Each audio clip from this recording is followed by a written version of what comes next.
বাংলাদেশের খুলনা জেলার বাগেরহাট ৬০ গম্বুজ মসজিদ, খান জাহান আলীর মাজার দেখা হয় না এমন মানুষ হয়তো খুঁজে পাওয়া যাবে না, যেমনটা আমি ভাবছি।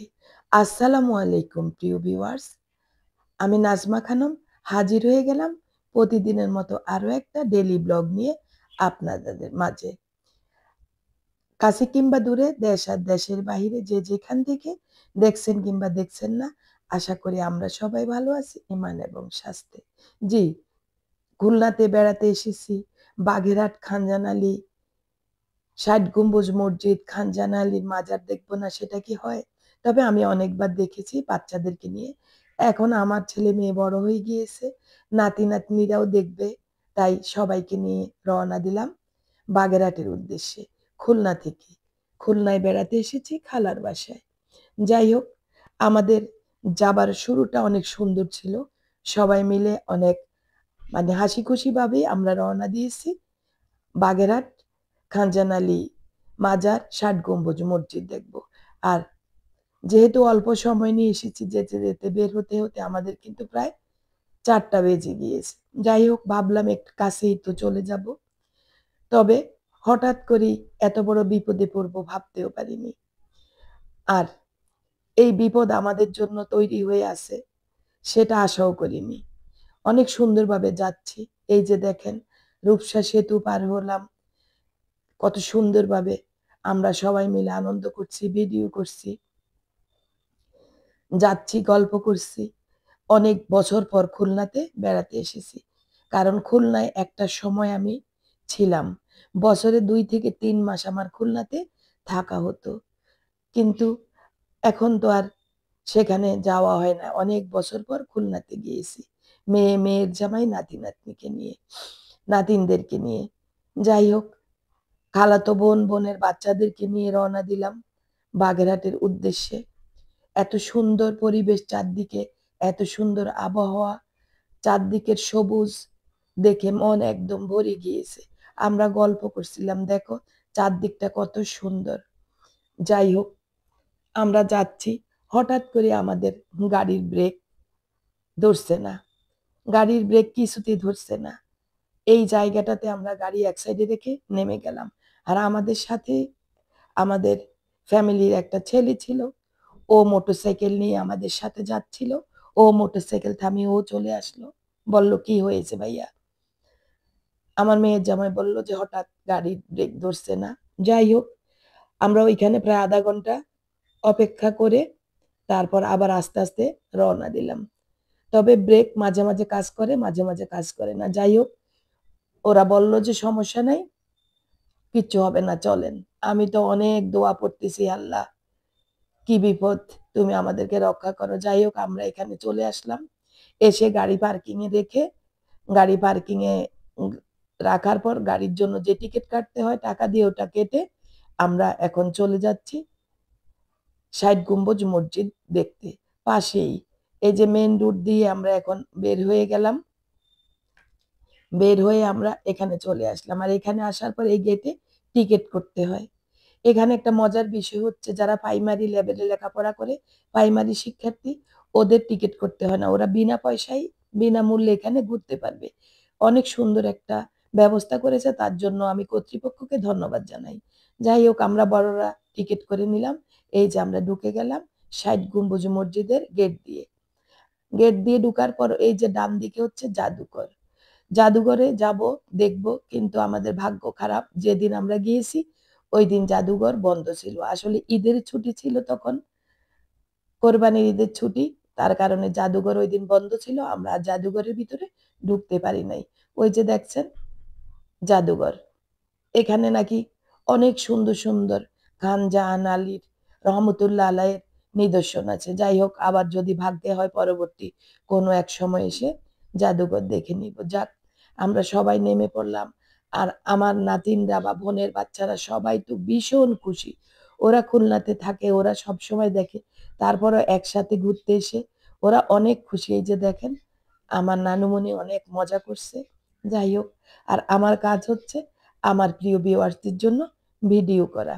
এত সুন্দর একটা জায়গায় ঘুরতে আসলাম, ভিউয়ার্সরা আমার সাথে দেখবে না সেটা কি হয়? আর হয়তো আমার ভিডিও দেখার পর অনেকেই ভাববে আমি তো এখনো যাই নাই এই ৬০ গম্বুজ মসজিদ আর খান জাহান আলীর মাজারে। আমিও আমার ফ্যামিলি নিয়ে যাব। এখানের অনেক ইতিহাস আছে। আমি অত কিছু বলার প্রয়োজন নাই। ওইটা ইতিহাস থেকেই জেনে নিতে পারবেন। যাই হোক, এই যে দেখেন আমরা সুন্দর একটা দেওয়ালের বেষ্টনী দেওয়া। কিন্তু অনেক বছর আগে যখন ২০-২৫ বছর আগে আমি গিয়েছিলাম, তখন চারদিকে কোনো দেওয়াল ছিল না। আর এই ৬০ গম্বুজ মসজিদটা তখন একদম নতুন ছিল মনে হচ্ছিল যে একদম দেওয়ালগুলি লাল টকটকে ছিল। এখন আস্তে, আস্তে কালার চলে গিয়েছে। রক্ষণাবেক্ষণ হচ্ছে, তারপরও আস্তে, আস্তে দিন যত যাচ্ছে তত তো আস্তে, আস্তে কালার চলে যাচ্ছে বা তারপরেও দেখেন কত মজবুত এই মসজিদ। যাই হোক, মসজিদের গেট দিয়ে এবার ঢুকে পড়লাম। আর এখানে হাজার, হাজার পর্যটক এসেছে। শুধু মুসলমান না, বিভিন্ন ধর্মের পর্যটকরা এখানে দেখতে এসেছে। এই ঐতিহ্যবাহী বাগেরহাট ৬০ গম্বুজ মসজিদ। যাক, আমি এখানে ঢুকে গেলাম। আর ঢোকার পর মসজিদ থেকে একটা মাইকিং হচ্ছে, শুনুন। সম্মানিত দর্শনার্থী ভাই বোনেরা, এর পবিত্রতা সকলে দায়িত্ব কর্তব্য রাখা। আপনারা সকলে মসজিদের পবিত্রতা যেভাবে বজায় থাকে সেইভাবে আমরা এই মসজিদ ক্যাম্পাসে চলাফেরা করি। আমরা মুসলমানের দায়িত্ব কর্তব্য মসজিদের পবিত্রতা বজায় রাখা। আপনারা সকলে উজু করে পবিত্র হয়ে মসজিদের ভিতরে প্রবেশ করবেন। আপনাদের সকলের কাছে বিনীত অনুরোধ রইল। অবশ্যই শুনেছেন মসজিদ কর্তৃপক্ষ মাইকিং করে কি বলছে। আমি কিন্তু চারদিকটা ভিডিও করে ভিতরে ঢুকে গেলাম। আমার আর তর সইছে না, কারণ একদম কেমন জানি অন্যরকম একটা অনুভূতি শুরু হলো এখানে যাওয়ার পর। যাই হোক, আসরের সময় আজান হয়েছে, আমি আসরের নামাজ আদায় করেছি। এই যে পর্দা দেখছেন, এখানে পর্দার ভিতরে মহিলাদের নামাজের ব্যবস্থা আছে, সুন্দর ব্যবস্থা আছে। ভিতরে ফ্যান আছে, চারদিক থেকে পর্দা দেওয়া। মহিলারা অজু করে এসে এখানে নামাজ সেরে নিচ্ছে, আমিও সেরে নিয়েছি। তাহলে ৬০ গম্বুজ মসজিদ তো দেখলেন, এবার চলুন শানবাঁধা ঘাট আর হচ্ছে ঘোড়া দিঘি। এই ঘোড়া দিঘিটা কত বড় আর কত সুন্দর সেটাও আপনাদের সাথে শেয়ার করছি। এখানে এসে সবাই অজু করে যাচ্ছে, অনেকে গোসল করছে। যাই হোক, বিভিন্ন রকম পর্যটকরা এখানে এসে বিভিন্নভাবেই দেখছে। আর এখানে কিছু রেড সিগন্যালও দিচ্ছে যে কি কি করা যাবে, কি কি করা যাবে না, সেটা সবাই মেনেই এখানে চলাফেরা করছে। আর আমরা যেতে যেতে আসরের নামাজ পড়ার পর সূর্য কিন্তু অস্ত যাচ্ছে। আর এই সূর্য অস্ত যাওয়ার দৃশ্যটা এত সুন্দর লাগছে এই ঘোড়া দিঘিতে। আমি একদম কি বলবো, মন প্রাণ আমার ভরে গিয়েছে। আর এই যে দেখেন দিঘির চারপাশটা, ওই যে দেখছেন ওখানে কিন্তু অনেকগুলো দোকান, তবে গেটের বাইরে। আর এই যে দেখেন কি সুন্দর লাল পদ্ম ফুল ফুটে আছে। আর ওই যে শানবাঁধা ঘাট, অনেক মানুষ বসে আছে। আর এই দিঘির পাড় থেকে এই হচ্ছে ৬০ গম্বুজ মসজিদ। মাশাআল্লাহ, মাশাআল্লাহ বলবেন, সবাই মাশাআল্লাহ বলবেন। আমাদের খান জাহান আলী রহমতুল্লাহ, যিনি নিজের হাতে এই মসজিদটা তৈরি করেছেন, ওনার মাজারে যাব। তবে এখান থেকে যেতে যেতে আমাদের হয়তো অনেকটা সময় চলে যাবে। বাচ্চারা খাওয়া দাওয়া করবে, দৌড়াদৌড়ি করবে। আসলে এত কম সময় নিয়ে আমরা এখানে এসেছি, আমাদের দেখে মন প্রাণ কিছুই ভরে নাই। তারপরেও যতটুকু দেখেছি আপনাদের সাথে শেয়ার করলাম। আশা করি ভিডিওটা আপনাদের অনেক বেশি ভালো লাগবে। তাহলে লাইক কমেন্ট শেয়ার করতে কিন্তু ভুলবেন না। একটা ভিডিও তৈরি করতে অনেক কষ্ট, যারা ভিডিও তৈরি করে তারা জানে। আপনারা যদি ভিডিওটা দেখার পর একটা লাইক না দেন, একটা কমেন্ট না করেন, তাহলে এই কষ্টটা একদম জলে চলে যায়। প্রিয় ভিউয়ার্স, এই যে দেখেন সূর্য অস্ত যাচ্ছে আর কি সুন্দর দৃশ্য, আর কত বড় একটা দিঘি। আর পানিগুলো এত পরিষ্কার, আমি ঘাটে নেমে যখন মাগরিবের অজু করেছিলাম এই পানি দিয়ে, কি যে শান্তি লাগছে আমার কাছে। মাশাআল্লাহ, আলহামদুলিল্লাহ। যাই হোক, এই যে দেখেন আমি দিঘিটা চারদিকে ঘুরিয়ে দেখাচ্ছি কত বড়। আর ওই যে দেখেন ওইখানেও পর্যটকদের জন্য বসার জন্য সুন্দর ব্যবস্থা করে দিয়েছে। আসলে মানুষ যেখানে বিচরণ করে সেই জায়গাটা সবসময় সুন্দর থাকে আর সুন্দর রাখার চেষ্টা করে। ঘাটটা দেখেন, এই যে দেখেন ঘাটটা, আমি আপনাদেরকে একদম নিচে নেমে দেখাচ্ছি। ওই যে দেখেন কেউ বাচ্চাদের হাত মুখ ধোয়াচ্ছে, কেউ অজু করছে। আবার অনেককে দেখলাম হয়তো এলাকারই মানুষ বা এই মসজিদের দেখাশোনা করে ওনারা গোসল করলো দেখলাম এখানে নেমে। আর দেখেন আকাশটা যে সুন্দরভাবে পানির মধ্যে পড়েছে, পানিটা কত স্বচ্ছ হলে সম্পূর্ণ আকাশটা পানির মধ্যে দেখা যাচ্ছে, মনে হচ্ছে যেন এই দিঘির মধ্যে একটা আকাশ আছে। যাই হোক, আমি আমার মনের মতো করে ভিডিও করার চেষ্টা করেছি, আশা করি আপনাদেরও পছন্দ হবে আমার এই আজকের বাগেরহাট ৬০ গম্বুজ মসজিদের ভিডিওটা। আপনারা যে যেখান থেকেই দেখছেন অবশ্যই ভিডিওটা শেয়ার দিয়ে ফ্রেন্ডস এবং ফ্যামিলিকে দেখার সুযোগ করে দিবেন। অনেকে হয়তো জানে না খুলনা বাগেরহাটে এত সুন্দর একটা মসজিদ আর খানজান আলীর মাজার আছে। যাই হোক, আমি শেয়ার করলাম আপনাদের সাথে, আপনারা শেয়ার করে অন্যদেরকে দেখার সুযোগ করে দিবেন। ৬০ গম্বুজ মসজিদ থেকে চলে আসলাম, আমরা কিন্তু আমাদের নিজস্ব গাড়ি নিয়ে গিয়েছি। ভিতরে একদম ঢুকে গাড়ি পার্কিং এ রেখে আমরা এখানে চলে আসলাম। আর এটাও একটা অনেক বড় দিঘি, এখানে হচ্ছে কুমির আছে। আমরা অনেক মানে কি বলবো মাগরিবের নামাজ পড়ে তারপরে এসেছি, তাই অন্ধকার হয়ে গিয়েছে। দিঘিটা আর আমি ক্যামেরায় বন্দি করতে পারি না, তবে চারপাশে দেখেন কিভাবে পর্যটকরা বসে আছে, সবাই সবার মতো করে দেখছে। আমার কিন্তু রাত সেই জন্য অনেক ভয় লাগলো। আর শুনলাম ওরা বলল এই দিঘিতে নাকি একটা বাচ্চা পড়ে গিয়েছে আর বাচ্চাটাকে পাই নাই। তাই আমি সবাইকে সতর্ক করলাম তোমরা কেউ ঘাটে যাবা না, প্রয়োজন নাই, আমরা উপর থেকে দেখি। যাই হোক, রাতের অন্ধকার, দিঘি আর দেখতে পারলাম না, কুমিরও দেখতে আর পারলাম না। চলে আসলাম আমরা খানজান আলী রহমতুল্লাহের মাজারে। ওই যে দেখেন ওনার মাজার, এই যে দেখেন ওনার মাজার, ওনার স্থান, এখানে উনি ঘুমিয়ে আছেন। আর এই যে ভিতরে ঢুকে ঢুকে সবাই দেখছে, আমার মেয়ে নাতি নাতিনিও ঢুকেছে। আমি কিন্তু ভিতরে যাই নাই, বললাম আমি অনেকবার দেখেছি, তোমরা যাও, আমি ভিতরে আর যাব না। আমি বাহির থেকে দাঁড়িয়ে একটু ভিডিও করে নিচ্ছি। আর এই যে সবাই কিন্তু ভিতরে ঢুকে ঢুকে দেখছে।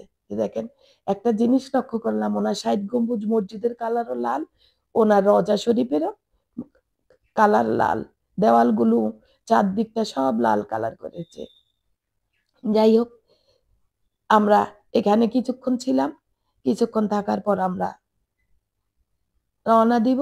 ভাবলাম যে একে তো আমাদের গাড়ির সমস্যা আছে, কি হয় কতটুকু হয়, মনের মধ্যে অনেক চিন্তা।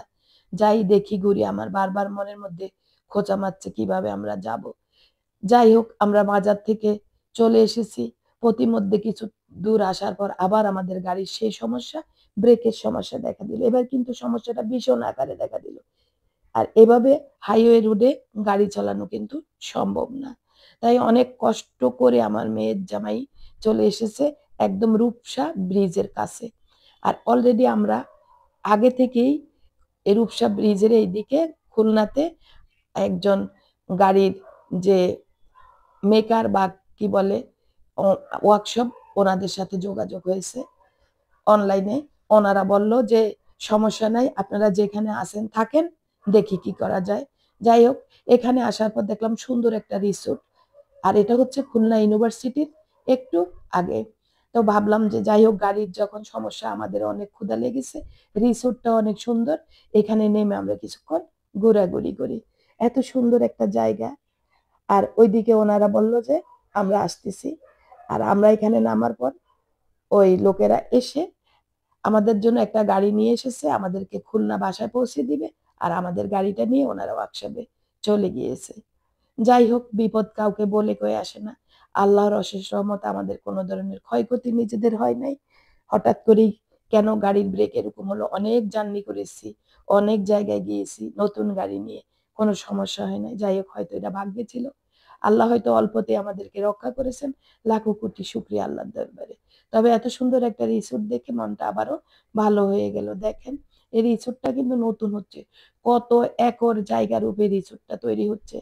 এখনো কিন্তু ওইরকম জমজমাট না রিসোর্ট, অনেক টাকা খরচ করেছে কিন্তু এই রিসোর্টের মালিক। দেখেন অনেক বড় একটা রিসোর্ট, আর রাতের বেলা কি সুন্দর লাগছে। এটা হচ্ছে লেক, আর এখানে ব্রিজ দিয়েই ওই পারে হচ্ছে ওনাদের বাগান বাড়ি। তাই আমরা ভাবলাম যে আগে একটু ঘুরে আসি, তারপরে খাওয়া দাওয়া করব। আমরা এপাশে চলে আসলাম ওনাদের বাগান বাড়িটা দেখতে। ওনারা বলল এখানে নাকি চিড়িয়াখানা আছে, বিভিন্ন রকম প্রাণী রাখা আছে ওনাদের এখানে। একটা সময় জমজমাট হয়ে যাবে ওনাদের এই জায়গাটা। আর অনেক ফল ফলাদির গাছ, আবার সবজির ক্ষেতও দেখলাম। আর এখানে যারা রক্ষণাবেক্ষণ করে তারা এই যে ডিউটি তাদের শেষ, ওরা চলে যাচ্ছে। যাই হোক, বাচ্চারা তো অনেক আনন্দ করছে। ওই যে আর কি সুন্দর ঝিঁঝি পোকা ডাকছে। আমি কিন্তু সাউন্ডটা আপনাদের সাথে শেয়ার করতে পারলাম না। ঝিঁঝি পোকার ডাক অনেক সুন্দর লাগছে। যাই হোক, এই যে দেখেন ওনাদের বাগান বাড়িটা কত সুন্দর। এখানে নাকি বাচ্চাদের জন্য প্লে জোন হবে, এখানে চিড়িয়াখানা করেছে, আরো সুন্দরভাবে করবে। আমরা ভিতরে ঢুকে গেলাম, আর ঢোকার পর দেখলাম হরিণ, এত সুন্দর সুন্দর হরিণ। ভিতরে হরিণের বাচ্চাগুলো, ওরাও আমাদেরকে দেখে আশ্চর্য হয়ে গিয়েছে। রাতের বেলা আমরা ওদেরকে দেখতে গিয়েছি। আর এই একদিকে ওনাদের রেস্টুরেন্ট, আরেকদিকে হচ্ছে এই যে ওনাদের বাগান বাড়ি। এই যে দেখেন হরিণগুলো, ওরা আমাদেরকে ওই যে কতগুলো ঘুমাচ্ছে। আর এরা আমাদেরকে দেখে, বাচ্চারা একটু তাড়া দিয়েছে, তাই ওরা তাকিয়ে আছে কি ব্যাপার, এরা কোথা থেকে আসলো এখন। আর ওই যে দেখেন বড় বড় গুলো ঘুমাচ্ছে, বাচ্চারা ঘুমাচ্ছে। যাই হোক, আমরা এখানে ঘুরে খাওয়া দাওয়ার জন্য রেস্টুরেন্টে ঢুকেছি। খাওয়া দাওয়ার ভিডিওটা শেয়ার করতে পারলাম না, কারণ ভিডিওটা এমনি অনেক লম্বা হয়ে গিয়েছে। আর খাওয়া দাওয়া তো সবাই খাই, সেটা দেখানোর বিষয় রইল না। এত সুন্দর একটা জায়গা আপনাদের সাথে শেয়ার করতে পেরেছি, সেটাই আমার কাছে ভালো লাগছে। তাহলে আজ বিদায় নিব, চলে আসব নতুন কোনো ভিডিও নিয়ে। আল্লাহ হাফেজ।